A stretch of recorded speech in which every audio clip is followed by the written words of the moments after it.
Office एक जंग का मैदान है, तलवारों का नहीं बल्कि फुसफुसाहट में बनते रिश्तों और चुपचाप होने वाले धोखों का। शब्द हथियार हैं, भरोसा नाजुक है और ग्रुप्स अंधेरे में बनते हैं। गॉसिप तेजी से फैलती है, वफादारियां बदलती हैं और किसी एक पक्ष का साथ देने का दबाव असली होता है। लेकिन एक स्टोइक इस खेल में नहीं फंसता। जिस पल आपने इस खेल में हिस्सा लिया उसी पल आपने अपना दिमाग खो दिया और एक मोहरे बन गए। तो फिर ऑफिस पॉलिटिक्स में फंसे बिना अपनी इज्जत और शांति कैसे बचाई जाए, इस वीडियो को आखिर तक देखना और हम स्टोइक सोच के 10 ऐसे सिद्धांत जानेंगे जो तुम्हें ऑफिस की पॉलिटिक्स में उलझे बिना टिके रहने में मदद करेंगे। अगर आपने इसे स्किप किया तो शायद तुम्हें कभी पता नहीं चलेगा कि एक गलत पक्ष चुनना तुम्हारे करियर को कैसे तबाह कर सकता है। नेपोलियन बोनापार्ट ने कभी भी खुद को किसी एक यूरोपीय ताकत से नहीं जोड़ा, बल्कि उसने हमेशा अपने विरोधियों को आपस में भिड़ाया। उदाहरण के लिए उसने ऑस्ट्रिया और रूस के साथ समझौते किए, उन्हें भरोसा दिलाया कि वह उनके साथ है, जबकि अंदर ही अंदर उनके खिलाफ भविष्य की लड़ाइयों की तैयारी कर रहा था। उसने कभी कभी ब्रिटेन के साथ भी शांति समझौते किए, लेकिन जब उसे सही लगा तो उसने उन समझौतों को तोड़ दिया। किसी भी एक देश से पूरी तरह नहीं जुड़कर नेपोलियन ने यूरोप में शक्ति संतुलन अपने पक्ष में बनाए रखा। वह कभी किसी एक पक्ष में पूरी तरह नहीं गया, जिससे उसके दुश्मन हमेशा दुविधा में रहते और नेपोलियन का दबदबा बना रहता। लेकिन जब उसने 1812 में रूस के खिलाफ जंग में खुद को जरूरत से ज्यादा झोंक दिया तो वह सब कुछ हार गया। यह हमें कानून 20 का एक अहम सबक सिखाता है। खुद को स्वतंत्र रखना तुम्हें ताकत देता है, जबकि किसी एक पक्ष में जरूरत से ज्यादा निवेश करना तुम्हें कमजोर बना सकता है। आज के दौर में भी सफल राजनेता और बिजनेस लीडर्स इसी रणनीति का इस्तेमाल करते हैं। वे कई पक्षों से संबंध बनाए रखते हैं, कभी किसी एक पर पूरी तरह भरोसा नहीं करते और हमेशा बढ़त बनाए रखते हैं। 1. Master your judgement. Marcus Aurelius ने एक बार कहा था, तुम्हारे पास अपने दिमाग पर नियंत्रण है, बाहरी घटनाओं पर नहीं। इसे समझ लो और आप सच्ची ताकत पाओगे। ये ज्ञान खासकर ऑफिस के माहौल में बहुत काम आता है, जहां संघर्ष, गलतफहमियां और पॉलिटिक्स बेवजह तनाव पैदा कर सकते हैं। ज्यादातर लोग जल्दबाजी में निष्कर्ष निकाल लेते हैं, यह मानकर कि वे पूरी स्थिति को समझते हैं। लेकिन सच्चाई यह है कि हमारी धारणाएं अक्सर गलत होती हैं, क्योंकि वे भावनाओं, पूर्वाग्रहों और निजी हितों से प्रभावित होती हैं। एक सच्चा स्टोइक जल्दबाजी में प्रतिक्रिया नहीं देता। वह पहले एक कदम पीछे हटकर स्थिति को देखता है, समझता है और फिर सोच समझकर प्रतिक्रिया देता है। ऑफिस में कभी न कभी गलत फहमियां होंगी। कई बार एक साधारण टिप्पणी को गलत तरीके से समझ लिया जाता है और उससे बेवजह तनाव बढ़ जाता है। असली चुनौती विवाद में नहीं होती, बल्कि इसे संभालने के तरीके में होती है। जब हम अपनी भावनाओं के बहाव में बह जाते हैं तो मामला सुलझने के बजाय और बिगड़ जाता है। ऑफिस में शांति और प्रोफेशनलिज्म बनाए रखने का राज खुद पर नियंत्रण, धैर्य और समझदारी से सोचने में है। मुझे कुछ साल पहले की एक घटना याद है, जब मैं एक अजीब स्थिति में फंस गया था। मेरे सहयोगी जय ने यह दावा किया कि मैंने एक टीम मीटिंग में उसके काम का क्रेडिट ले लिया। मैं हैरान था। मैं जानता था कि मैंने ऐसा कभी नहीं किया और मेरी पहली प्रतिक्रिया यह थी कि मैं तुरंत खुद को सही साबित करूं, सबके सामने बहस करूं, अपनी बेगुनाही साबित करूं।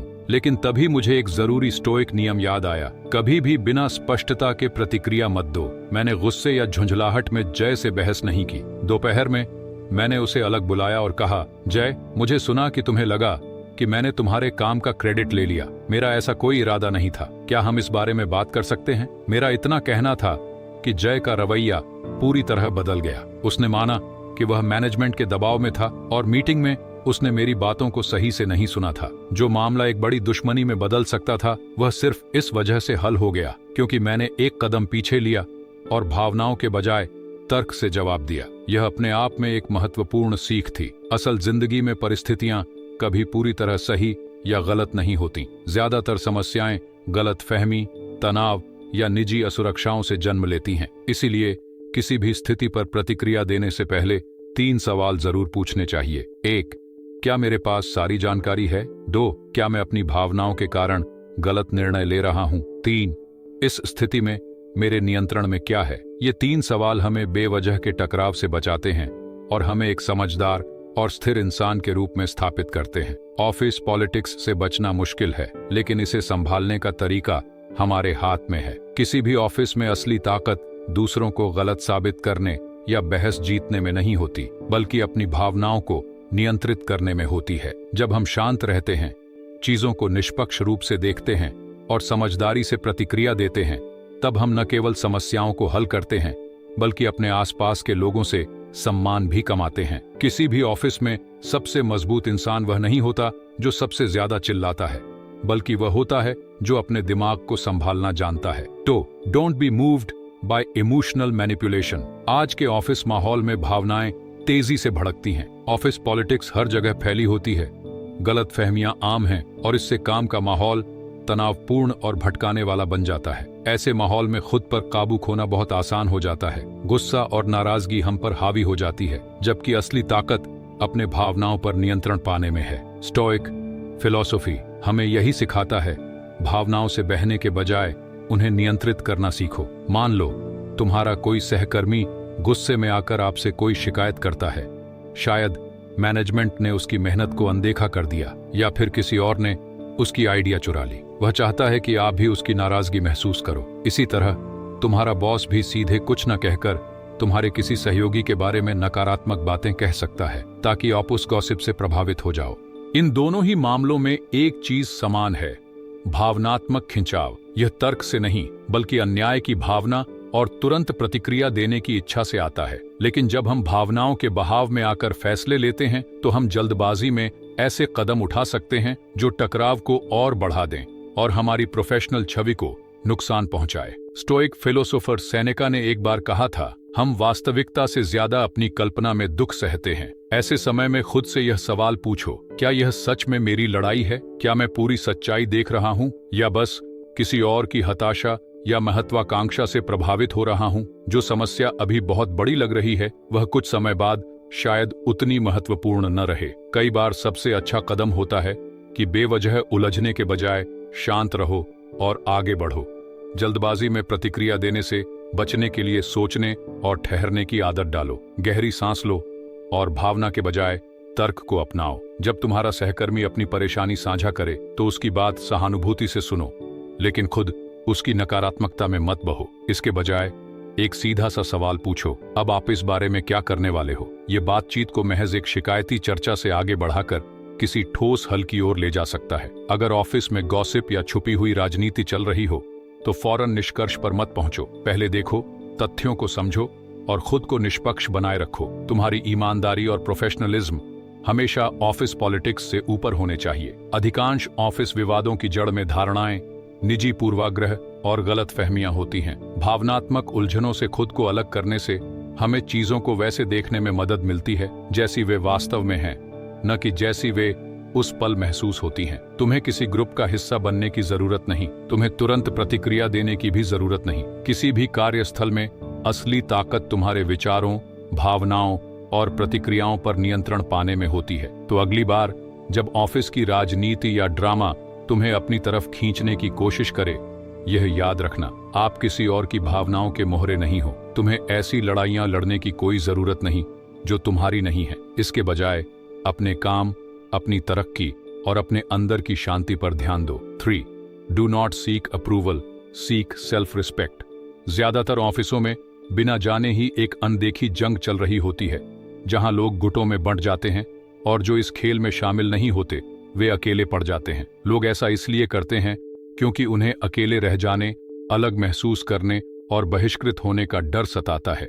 यह डर इतना गहरा होता है कि ज्यादातर लोग खुद को और अपने मूल्यों को भुला देते हैं। स्वीकृति पाने की चाहत में वे अपनी ईमानदारी से समझौता कर लेते हैं। स्टोइक फिलोसोफर एपिक्टेटस कहते हैं, अगर आप दूसरों से सराहना पाने के लिए इतने उतावले हो तो समझ लो कि आपने खुद को धोखा दे दिया। इसका मतलब यह है कि असली सवाल यह नहीं है कि लोग तुम्हें पसंद करते हैं या नहीं, बल्कि यह है कि क्या आप खुद को इज्जत दे सकते हो। आईने में देखो, क्या तुम्हें लगता है कि आपने अपनी सच्चाई को बनाए रखा या बस लोगों की नजरों में अच्छा बनने के लिए अपनी ईमानदारी कुर्बान कर दी? एक स्टोइक किसी भी गुट का हिस्सा नहीं होता, उसकी निष्ठा केवल सद्गुणों के प्रति होती है। ऑफिस में इसका मतलब यह है कि वह गॉसिप या पॉलिटिक्स में नहीं फंसता, भले ही यही सबसे आसान रास्ता क्यों ना हो। वह किसी पक्ष को चुनने के बजाय तटस्थ रहता है, डर से नहीं बल्कि अपनी ताकत के कारण। उसे पता होता है कि असली सुरक्षा किसी ग्रुप में स्वीकृति पाने में नहीं बल्कि खुद के प्रति सच्चे रहने में है। ये रास्ता आसान नहीं है। अकेले खड़े रहना एक साहसिक काम है। इसके लिए तैयार रहना पड़ता है कि लोग तुम्हें ठंडा और अकड़ू समझे, लेकिन जब कोई अपने मूल्यों पर अडिग रहता है तो वही सबसे सच्चे सम्मान का हकदार बनता है। वह सम्मान जो तालियों की गूंज से नहीं बल्कि मौन में झलकने वाले आदर से मिलता है, क्योंकि लोग उसे देखकर यह महसूस करते हैं कि यह इंसान अपने सिद्धांतों के लिए अडिग है। एक बंटे हुए ऑफिस में शब्दों से ज्यादा अहमियत काम की होती है। उत्कृष्टता, निष्पक्षता और संघर्ष में धैर्य ही एक स्टोइक का सबसे बड़ा हथियार होता है। जहां बाकी लोग पॉलिटिक्स और सत्ता के उतार चढ़ाव में उलझ जाते हैं,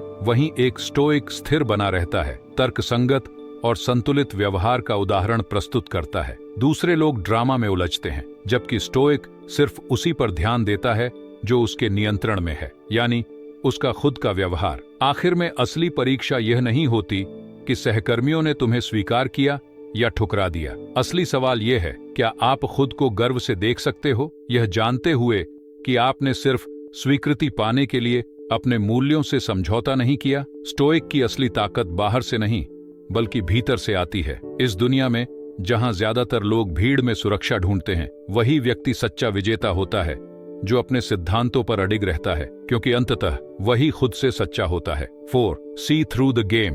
राजनीति कोई नई चीज नहीं है। सदियों से यह लोगों की जिंदगी को मोड़ती तोड़ती आई है, दिमाग को भ्रष्ट करती है और इंसान के चरित्र की परीक्षा लेती है। हर दौर में कुछ लोग इसमें उलझे रहते हैं, छल, टूटते वादों और अस्थायी ताकत के अंतहीन चक्र में फंसकर। लेकिन कुछ लोग ऐसे भी होते हैं जो इससे ऊपर उठ जाते हैं। स्टोइक फाइलोसोफर मुसोनियस रूफस हमें याद दिलाते हैं, जो व्यक्ति हर चीज में तर्क का पालन करता है वही सच में स्वतंत्र होता है। यही असली कुंजी है। असली आजादी इस खेल को जीतने में नहीं बल्कि इसे खेलने से इनकार करने में है। ऑफिस पॉलिटिक्स भी इसी पुराने खेल का नया रूप है। अहम, चालाकियों और भ्रम का खेल। लोग स्टेटस पाने के लिए इधर उधर घूमते हैं, बंद दरवाजों के पीछे फुसफुसाते हैं और वफादारी से नहीं बल्कि जरूरत के कारण गठबंधन बनाते हैं। लेकिन इस सब का असली मकसद क्या है? छल कपट से मिली पदोन्नति स्थायी नहीं होती। डर के कारण पाया गया सम्मान खोखला होता है। चालाकी से हासिल की गई प्रभाव शक्ति कभी असली नहीं होती। एक स्टोइक इसे समझता है और एक अलग रास्ता चुनता है। वह छोटी छोटी सत्ता की लड़ाइयों में नहीं उलझता बल्कि इन सबसे ऊपर उठ जाता है, एक शांत और मजबूत इंसान की तरह जो ऑफिस ड्रामा की पकड़ से बाहर होता है। वह गॉसिप नहीं करता, वह षड्यंत्र नहीं रचता, वह छोटी छोटी लड़ाइयों में नहीं पड़ता क्योंकि इनका कोई ऊंचा मकसद नहीं होता। वह केवल उन चीजों पर ध्यान देता है जो सच में मायने रखती हैं, काम में उत्कृष्टता, कर्मों में ईमानदारी और मन की शांति। इसका मतलब यह नहीं कि वह लापरवाह या भोला बन जाता है। एक स्टोइक खेल को देखता है लेकिन उसमें शामिल नहीं होता। वह समझता है कि लोग क्यों वैसा करते हैं जैसा वे करते हैं, लेकिन उनके प्रभाव में नहीं आता। उसे पता होता है कि जो लोग सत्ता के पीछे भागते हैं वे अक्सर उसी के गुलाम बन जाते हैं, जबकि जो लोग नैतिकता से जीते हैं वे सच में मुक्त होते हैं। तो असल जिंदगी में यह कैसा दिखता है? बेन, शोर से दूरी बनाओ। ऑफिस ड्रामा को अपने मूड पर हावी मत होने दो। याद रखो कि ज्यादातर टकराव अहंकार और असुरक्षा से उपजते हैं, सच्चाई से नहीं। इन सब से ऊपर उठो। 2. तुम्हारा काम ही तुम्हारी पहचान बने। मान्यता पाने के लिए चालबाजियों या गुटबाजी का सहारा मत लो। तुम्हारी काबिलियत ही तुम्हारी असली ताकत होनी चाहिए। 3. अडिग और अटल बनो। जब दूसरे लोग ऑफिस पॉलिटिक्स की आंधी में फंस जाएं, तब आप शांत और स्थिर बने रहो। लोग इसे नोटिस करेंगे। 4. चालाकी से नहीं, चरित्र से नेतृत्व करो। प्रभावशाली बनने के लिए छल कपट की जरूरत नहीं होती। ईमानदारी, न्याय और शक्ति पर टिका भरोसा ही असली ताकत है। एक स्टोइक के लिए असली जीत किसी को हराना नहीं बल्कि खुद को हर तरह की गलत चीजों से ऊपर उठाना है। 5. Except the dichotomy of control. कुछ चीजें हमारे नियंत्रण में होती हैं, कुछ नहीं। यही सीधी सादी सच्चाई स्टोइक सोच का मूल आधार है और यह ऑफिस में भी उतनी ही लागू होती है जितनी कि जिंदगी के बाकी पहलुओं में। चाहे आप कितने भी कुशल, बुद्धिमान या अनुशासित क्यों न हो, हमेशा ऐसी ताकतें होंगी जो तुम्हारे हाथ में नहीं होंगी। आप यह नियंत्रित नहीं कर सकते कि लोग तुम्हें कैसे देखते हैं। आप यह नियंत्रित नहीं कर सकते कि कौन सी अफवाह फैलाई जाएगी। आप यह नियंत्रित नहीं कर सकते कि कौन तुम्हें पसंद करता है और कौन नहीं। लेकिन आप खुद को नियंत्रित कर सकते हो। अपने कर्म, अपनी नैतिकता, अपनी प्रतिक्रिया, यही तुम्हारी असली ताकत है। लेकिन अफसोस, ज्यादातर लोग अपनी एनर्जी उन चीजों पर खर्च कर देते हैं जो उनके नियंत्रण से बाहर हैं। वे ऑफिस की गॉसिप में उलझे रहते हैं, दूसरों की ओपिनियन को लेकर परेशान होते हैं और अपनी भावनाओं को बाहरी ताकतों के हाथों सौंप देते हैं। एक स्टोइक जानता है कि यह लड़ाई कभी नहीं जीती जा सकती, इसीलिए वह एक सीधा सवाल पूछता है, क्या यह मेरे नियंत्रण में है? अगर नहीं तो जाने दो, गॉसिप छोड़ दो, अनचाही आलोचना छोड़ दो, हर पल बाहरी स्वीकृति पाने की इच्छा छोड़ दो। इनमें से कोई भी तुम्हारी पहचान तय नहीं करता। तुम्हारी पहचान तय होती है तुम्हारी प्रतिक्रिया से। जब ऑफिस में ड्रामा हो तो एक स्टोइक न तो गुस्से में आता है और न ही चिढ़ता है। वह हर गलत फहमी को ठीक करने या हर अफवाह का जवाब देने में अपना वक्त बर्बाद नहीं करता। इसके बजाय वह अपने चरित्र में अडिग रहता है। वह केवल उन्हीं चीजों पर ध्यान देता है जो मायने रखती है, उसका काम, उसकी ईमानदारी और उसका मानसिक संतुलन। असल जिंदगी में यह कैसा दिखता है? वेन, गॉसिप गेम मत खेलो। अगर किसी बातचीत में सिर्फ नेगेटिविटी और अनुमानबाजी हो रही है तो वहां से हट जाओ, अपनी शांति बनाए रखो। दो, उत्कृष्टता पर ध्यान दो। आप इस पर नियंत्रण नहीं कर सकते कि लोग क्या कहते हैं, लेकिन आप यह जरूर सुनिश्चित कर सकते हो कि तुम्हारा काम खुद बोले। 3, डिग्निटी के साथ प्रतिक्रिया दो। अन्याय का सामना होने पर खुद को छोटी बहसों में मत घसीटो, संयम बनाए रखो। 4, अपनी एनर्जी की रक्षा करो। उन चीजों पर अपना मानसिक स्पेस बर्बाद मत करो जो तुम्हारे हाथ में नहीं है। अपनी एनर्जी को किसी उत्पादक चीज में लगाओ। एक स्टोइक बाहरी टर्मोइल से आसानी से विचलित नहीं होता। वह न तो अपनी अहमियत साबित करने में लगा रहता है और न ही बदला लेने की कोशिश करता है। वह जानता है कि असली ताकत दूसरों को काबू करने में नहीं बल्कि खुद को काबू करने में है। जब तुम्हारा ऑफिस माहौल टर्मोइल से भरा हो, एक कदम पीछे हटो, गहरी सांस लो, खुद से पूछो, क्या यह मेरे नियंत्रण में है? फिर उसी पर ध्यान दो, बाकी सब अपने आप फीका पड़ जाएगा। 6, रिस्पॉन्ड, नेवर रिएक्ट। एक अचानक आया ईमेल जिसमें सिर्फ आलोचना हो, मीटिंग में किसी का तीखा तंज, कोई सहकर्मी जो तुम्हारे काम का क्रेडिट ले जाए, या फिर किसी ऐसे इंसान से विश्वासघात जिसका आपने भरोसा किया, ये सब ऐसे पल हैं जो तुम्हारी भावनाओं को झटका दे सकते हैं। पहला स्वाभाविक रिएक्शन होता है बचाव करना, बहस करना या पलटवार करना, लेकिन स्टोइक फिलॉसफी हमें एक अलग रास्ता दिखाता है। ऐसा रास्ता जो बाहरी हालात को नहीं बल्कि हमें खुद को नियंत्रित करने की शक्ति देता है। इसीलिए महान स्टोइक फिलोसोफर और रोमन सम्राट मार्कस ऑरेलियस ने कहा था, तय करो कि आप आहत नहीं होगे और आप आहत महसूस नहीं करोगे। अगर आप आहत महसूस ही नहीं करते तो वास्तव में तुम्हें कोई नुकसान हुआ ही नहीं। इसका सीधा मतलब है कि हमें नुकसान पहुंचाने की शक्ति किसी के पास नहीं होती जब तक हम खुद उसे नुकसान मान न लें। ज्यादातर लोग मानते हैं कि कोई ताना, आलोचना या अन्याय अपने आप हानिकारक होता है, लेकिन स्टोइक सोच कहती है कि असली नुकसान बाहरी चीजों से नहीं बल्कि हमारे उन्हें देखने के नजरिए से होता है। अगर हम अपमानित महसूस करना ही न चुने तो हकीकत में हमें कोई चोट पहुंची ही नहीं। रिएक्ट मत करो, पहले रुको फिर जवाब दो।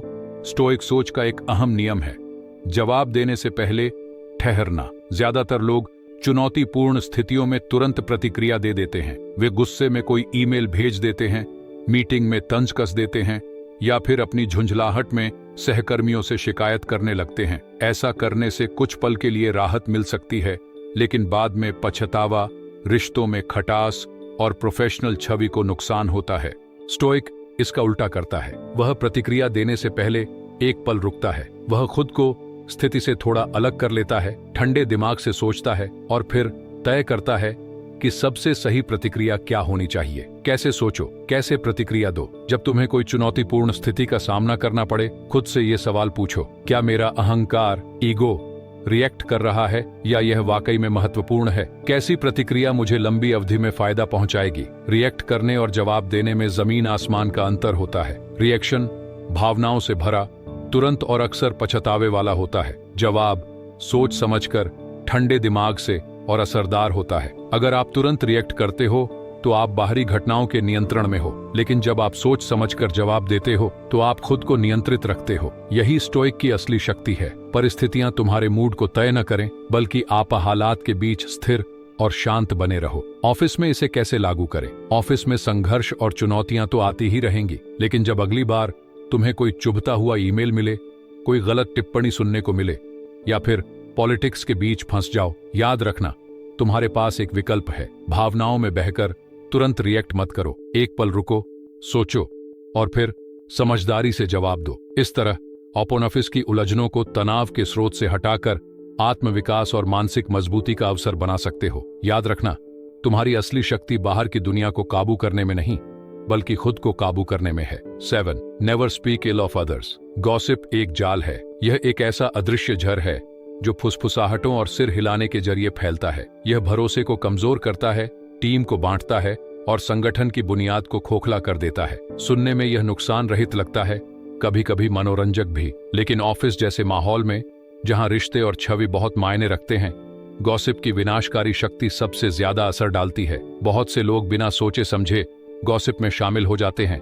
किसी सहकर्मी की गलती पर चर्चा करना, ऑफिस पॉलिटिक्स के बारे में अटकलें लगाना या किसी के निजी फैसलों की आलोचना करना। ये बातें अक्सर सिर्फ एक ओपिनियन या चिंता जताने की आड़ में कही जाती हैं, लेकिन एक स्टोइक इन्हें पहचानता है कि ये क्या है। नैतिकता से भटकाने वाले जाल जो व्यक्ति को आत्मसंयम और बुद्धिमत्ता से दूर कर देते हैं। महान स्टोइक फिलोसोफर एपिक्टेटस ने एक महत्वपूर्ण बात कही थी, जब भी आप किसी की गलती निकालने वाले हो, खुद से पूछो कौन सी वैसी ही गलती मुझ में भी है। यह सोचने का तरीका बदल देता है। यह हमें दूसरों के दोष देखने के बजाय खुद पर ध्यान केंद्रित करने के लिए प्रेरित करता है। दूसरों की गलतियां गिनाना आसान है, लेकिन खुद की कमजोरियों को स्वीकार करना और उन्हें सुधारना कहीं ज्यादा मुश्किल और कीमती है। स्टोइक गॉसिप से दूर क्यों रहता है? एक सच्चा स्टोइक अपनी वाणी पर अनुशासन रखता है।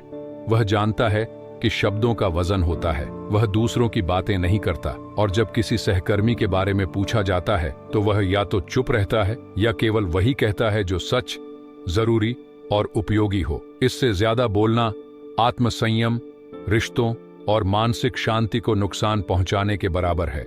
संयम में ताकत होती है। गॉसिप से दूर रहना कमजोरी नहीं, बल्कि समझदारी की निशानी है। यह आत्मनियंत्रण, भावनात्मक बुद्धिमत्ता और एक ऊंचे नैतिक स्तर के प्रति प्रतिबद्धता को दर्शाता है। जिस ऑफिस में गॉसिप का बोलबाला हो, वह जहरीला माहौल बन जाता है, लेकिन जहां लोग अपने शब्दों में संयम रखते हैं, वहां भरोसा, सम्मान और प्रोफेशनलिज्म पनपता है। कैसे पहचाने कि कोई बात गॉसिप है? जब तुम्हें गॉसिप में शामिल होने का लालच महसूस हो, खुद से ये सवाल पूछो, क्या जो मैं कहने जा रहा हूं वह किसी के लिए फायदेमंद है? क्या मैं यह बात तब भी कहूंगा अगर वह व्यक्ति सामने होता? क्या यह वही इंसान बनने का संकेत देता है जो मैं वास्तव में बनना चाहता हूं? अगर जवाब नहीं है तो चुप रहना बेहतर है। गॉसिप के सामने तुम्हारे पास एक विकल्प है। अगली बार जब ऑफिस में गॉसिप चले तो याद रखना, तुम्हारे पास एक चुनाव है। प्रलोभन का विरोध करो, निष्क्रिय बातों के बजाय सद्गुण चुनो, केवल उद्देश्यपूर्ण बोलो या फिर चुप रहो।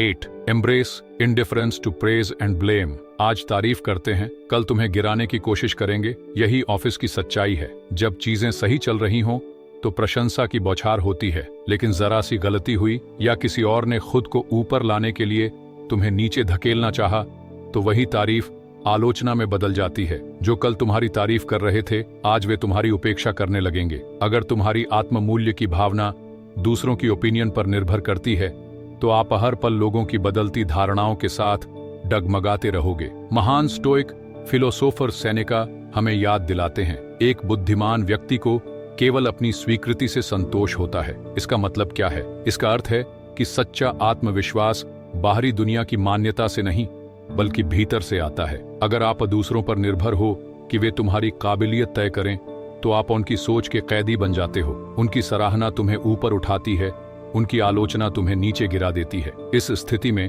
आप आजाद नहीं हो, बल्कि उन ताकतों के गुलाम हो जो तुम्हारे नियंत्रण में नहीं हैं। एक स्टोइक इन सब से परे होता है। वह न तो प्रशंसा से अहंकारी बनता है और न ही आलोचना से टूटता है। दोनों ही चीजें अस्थायी हैं। कई बार लोग तुम्हारी प्रशंसा सिर्फ इसलिए करते हैं क्योंकि वे आपसे कुछ पाना चाहते हैं, और कई बार लोग तुम्हारी आलोचना सिर्फ अपनी असुरक्षा या ईर्ष्या के कारण करते हैं। इन चीजों से तुम्हारी असली पहचान तय नहीं होनी चाहिए। स्टोइक की सोच क्या कहती है? स्टोइक का ध्यान सही करने पर होता है, न कि स्वीकार्यता पाने पर। वह अपने कर्मों को इस आधार पर नहीं तौलता कि लोग कैसी प्रतिक्रिया देंगे, बल्कि इस आधार पर कि क्या वे उसके मूल्यों के अनुरूप हैं। क्या मैंने ईमानदारी से काम किया? क्या मैंने अनुशासन रखा? क्या मैंने नैतिकता से काम किया? अगर इन सवालों का जवाब हाँ है, तो बाकी सब कुछ अप्रासंगिक है। ये सोच तुम्हें मुक्त करती है। इसका मतलब है कि अब तुम्हें मान्यता पाने के लिए भागने या अस्वीकृति से डरने की जरूरत नहीं है।